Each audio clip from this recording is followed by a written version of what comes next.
আমি আপনাদের সম্মুখে আয়াতে কারিমা তিলাওয়াত করেছি। আল্লাহ তাআলা বলেন, ইয়া আইয়ুহাল্লাযীনা আমানুত্তাকুল্লাহ, হে ঈমানদারগণ, আল্লাহ তাআলাকে ভয় করো।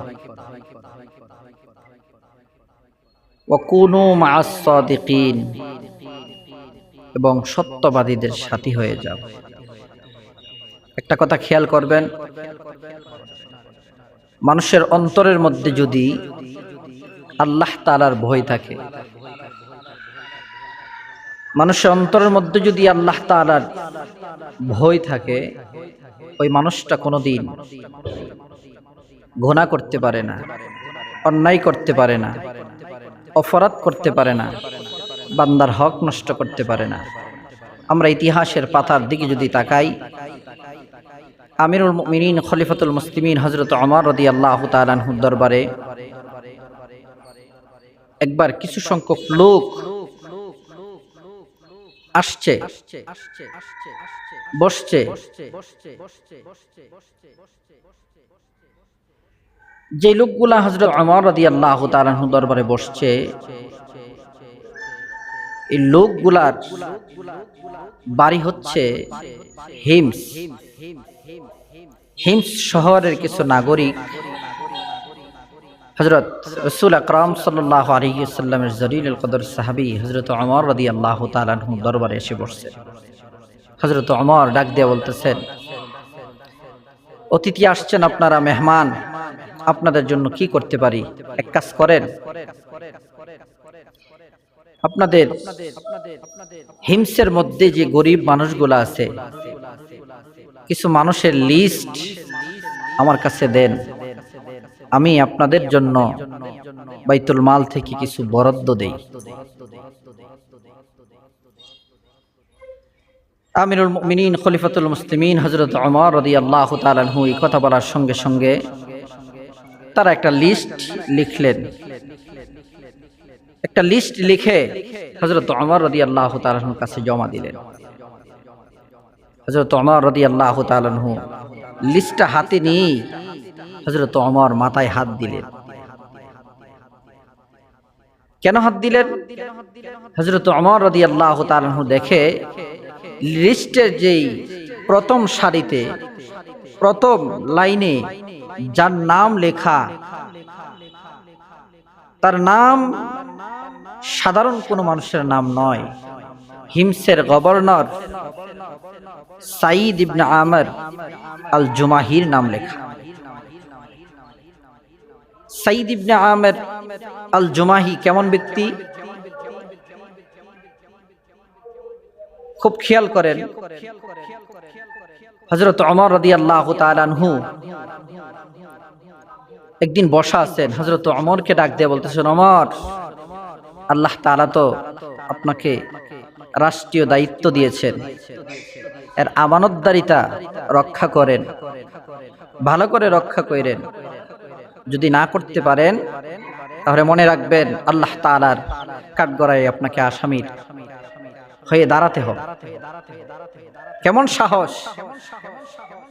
আমিরুল মুমিনিন খলিফাতুল মুসলিমিন হযরত ওমর রাদিয়াল্লাহু তাআলা আনহু, রাষ্ট্রের প্রেসিডেন্ট, তাকে বলতেছেন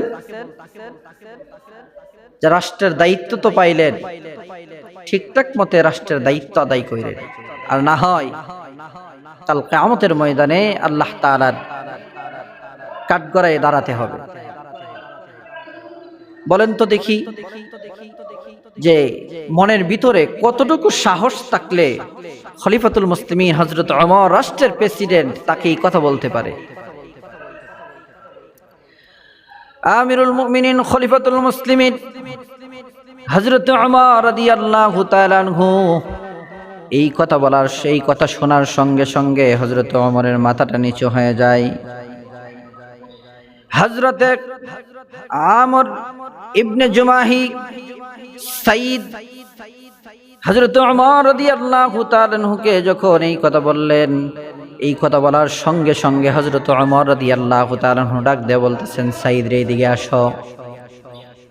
তুমি তো অনেক সৎ মানুষ, সহজ একজন সরল মানুষ, অনেক জ্ঞানী মানুষ, তুমি সমাজের একজন কাজী, তুমি সমাজের একজন বিচারক, আমি চাই তোমার ভিতরে যে আল্লাহ তাআলার যে বই আছে, যেই বিধি আছে, যেই বিধি আছে, তোমাকে যদি কোনো রাষ্ট্রের কোনো দায়িত্ব দেওয়া হয়, তোমার হাতে রাষ্ট্রীয় দায়িত্বগুলো যদি অর্পণ করা হয়, তোমার হাতে রাষ্ট্রীয় দায়িত্ব যদি তোমার হাতে হস্তান্তর করা হয়, তোমার হাতে তোমাকে দিয়ে আমার রাষ্ট্রের কোনো আমানতের খেয়ানত হবে না। যেই কথা সেই কাজ। আমিরুল মুমিনিন খলিফাতুল মুসলিমিন হযরত ওমর রাদিয়াল্লাহু তাআলা আনহু হযরতে সাইদকে ডাক দিয়ে বললেন, সাইদকে ডেকে এনে তৎকালীন সময়ে গভর্নর বানায়া দিলেন হিমসের। যেই কথা আমি আপনাদেরকে শুরু দিক থেকে বলতেছিলাম, একটু বোঝার চেষ্টা করেন। হিমসের গভর্নর সাইদকে বানায়া দিলেন। সাইদ হিম শহরের মধ্যে তিনি সঠিকভাবে নেতৃত্ব দিতেছেন, সঠিকভাবে নেতৃত্ব চালাচ্ছেন।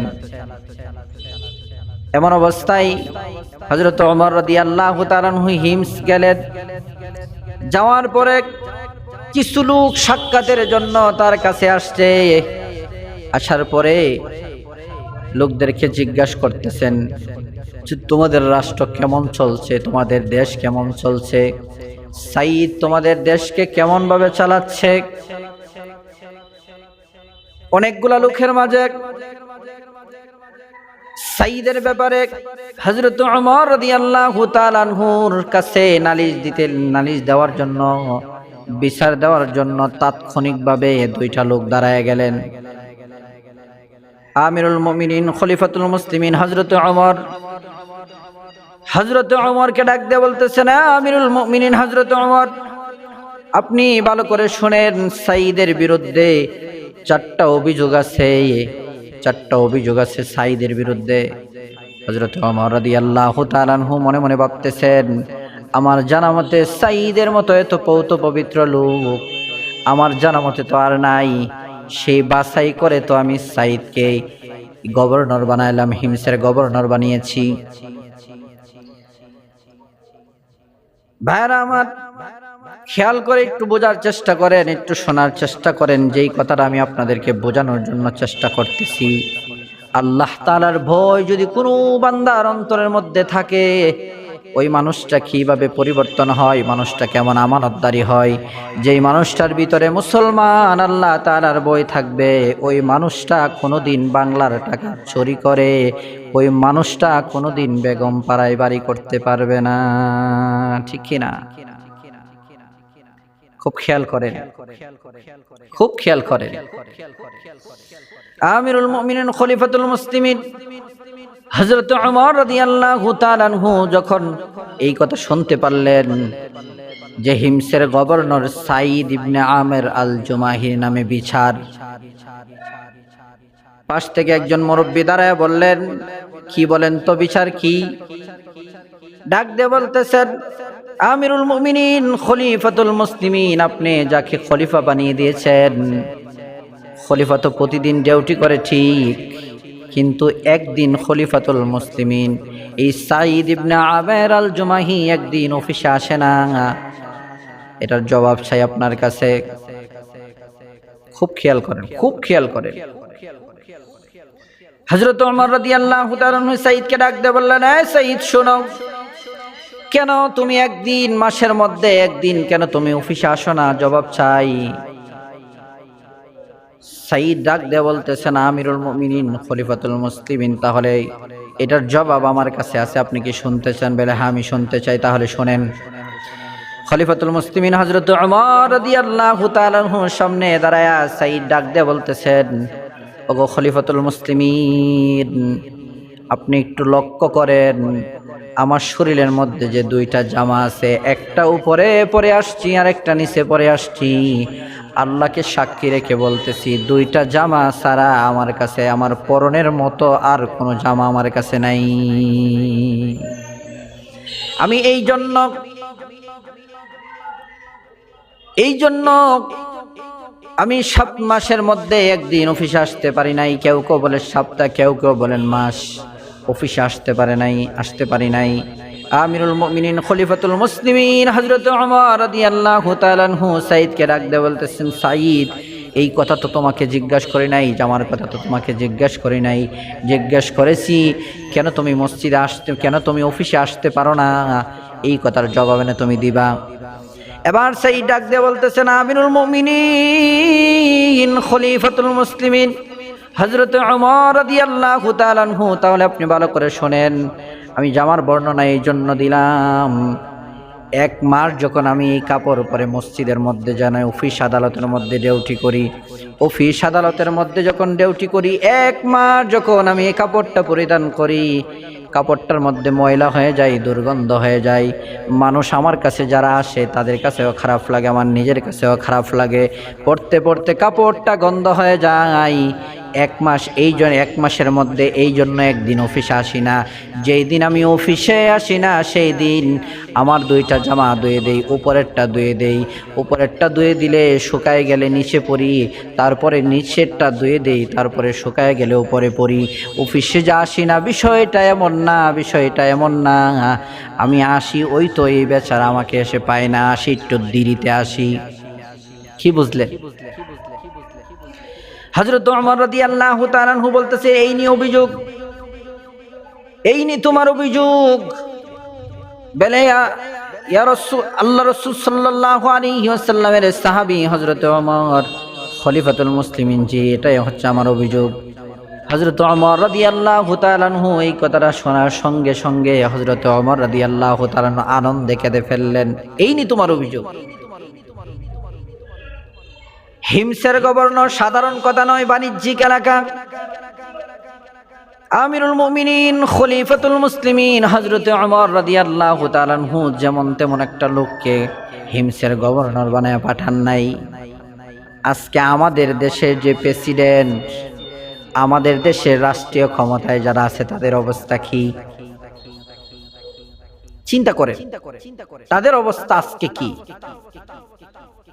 প্রতি মিনিটে মিনিটে, প্রতিদিন নিত্য নতুন জামা পরে। আর আল্লাহর ভয় তাকওয়া থাকার কারণে কি হয়েছে, মাসের মধ্যে একদিন অফিসে আসে না। কেন? দুইটা জামা মাত্র এক মাস পরতে পরতে জামাটা ময়লা হয়ে যায়, দুর্গন্ধ হয়ে যায়। উপরেরটা ধুয়ে দেই, শুকায় যাওয়ার পরে নিচে পরে, নিচেরটা ধুয়ে দেই, তারপরে উপরে পরে। বরংস হিমসের গভর্নর তার দেশের রাষ্ট্রীয়ভাবে যখন কিছু লোক আমিরুল মুমিনিন খলিফাতুল মুসলিমিন ওমরের সাথে দেখা করতে আসে, সেই ওমর ডাক দিয়ে বলতেছেন, তোমার দেশের গরিব যারা আছে তাদের একটা লিস্ট ধরায়া দাও। কিন্তু হযরত ওমর রাদিয়াল্লাহু তাআলা আনহু লক্ষ্য করলেন, লিস্টের প্রথম সারিতে, প্রথম লাইনে যার নামটা আছে তিনি আর কেউ নয়, হিমসের গভর্নর হযরত সাঈদ ইবনে আমের আল জুমাহির নাম। কি করুন এক অবস্থা! আমিরুল মুমিনিন খলিফাতুল মুসলিমিন হযরত ওমর রাদিয়াল্লাহু তাআলা আনহু আশ্চর্য হয়ে গেলেন। হযরত ওমর রাদিয়াল্লাহু তাআলা আনহু চোখের কোণায় আবেগে আপ্লুত হয়ে চোখের কোণায় পানি চলে আসছে। এই নি তার অবস্থা। রাষ্ট্রীয় দূত যারা আছে তাদেরকে ডাক দিলেন, এই দিকে চলে আসো। আমিরুল মুমিনিন খলিফাতুল মুসলিমিন হযরত ওমর রাদিয়াল্লাহু তাআলা আনহু রাষ্ট্রীয় দূত যারা আছে, রাষ্ট্রীয় পাঠাগার থেকে 100 স্বর্ণ মুদ্রা আমের ইবনে সাঈদ ইবনে আমের আল জুমাহির মারফতে ডাক নামে তার কাছে পাঠায়া দিলেন, যাও, আমি হযরত ওমরের পক্ষ থেকে সাঈদ ইবনে আমের আল জুমাহির জন্য এটা উপহার দিয়ে দিলাম, হাদিয়া দিয়ে দিলাম। সুবহানাল্লাহ। সাঈদ ইবনে আমের কাছে যখন এই স্বর্ণ মুদ্রা এই উপহার নিয়ে গেলেন, এই উপহার যখন সাঈদ ইবনে আমের যখন এটা আল জুমাহি যখন এই পোটলাটা খুললেন, এই গাটুরিটা খুললেন, রাষ্ট্রীয় দূত এখনো বাড়ির থেকে বিদায় হয় নাই, তার সামনে এটা খুললেন। খোলার পরে সঙ্গে সঙ্গে বললেন, ইন্না লিল্লাহি ওয়া ইন্না ইলাইহি রাজিউন। পিছন দিক থেকে পাশের রুম থেকে সাঈদের স্ত্রী ডাক দিয়ে বলতেছেন, স্বামী আমার, কি যেন দুঃসংবাদ, মদিনা থেকে রাষ্ট্রীয় দূত আসছে, কি যেন দুঃসংবাদ নিয়ে এখানে আসলেন। কি হলো এমন ভাবে ইন্না লিল্লাহ পড়লেন, খলিফাতুল মুসলিমিন হযরত ওমর কি শহীদ হয়ে গেলেন নাকি? সাইদ ইবনে আমের আল জুমাহি ডাকতে বলতেছেন, না, ঘটনা তার চেয়েও মারাত্মক। স্ত্রী তো আরো ঘাবড়ায় গেলেন, তার চেয়েও ঘটনা মারাত্মক। স্ত্রী দ্বিতীয়বার জানতে চাইলেন, স্বামী আমার, তাহলে কি মদিনায় এমন বড় কোনো যুদ্ধ হয়েছে নাকি যে যুদ্ধে অসংখ্য সাহাবায়ে কেরামরা শহীদ হয়েছেন? হযরত সাইদ ইবনে আমের আল জুমাহি ডাকতে বলেন, না, ঘটনা তার চেয়েও মারাত্মক। স্ত্রী আরো আবেগপূর্ণ নিয়ে অবস্থা জানতে চাইলেন, তাহলে ঘটনা কি? সাইদ ইবনে আমের আল জুমাহি এবার ডাক দিয়ে বলতেছেন, খলিফাতুল মুসলিমিন হযরত ওমর রাদিয়াল্লাহু তাআলা আনহু আমার ঘরের মধ্যে দুনিয়া ঢুকায়া দিয়েছেন। কি দুনিয়া ঢুকাই দিলেন?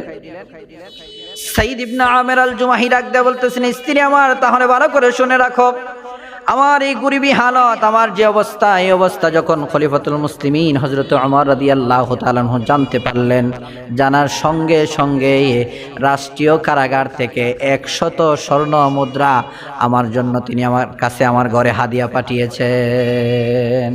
আমার ঘরে দুনিয়া ঢুকিয়ে দিয়েছে।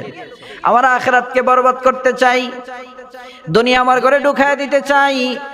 ও আমার প্রাণের স্ত্রী, তুমি ভালো করে শুনে রাখো, এই রাষ্ট্রীয় দূত ঘরের মধ্যে থাকার ঘরের মধ্যে থাকা অবস্থায় আমি চাই কি 100 স্বর্ণ মুদ্রা হিমসের যত গরিব লোক আছে সবার মাঝে তুমি এটা বিলীন করে দাও।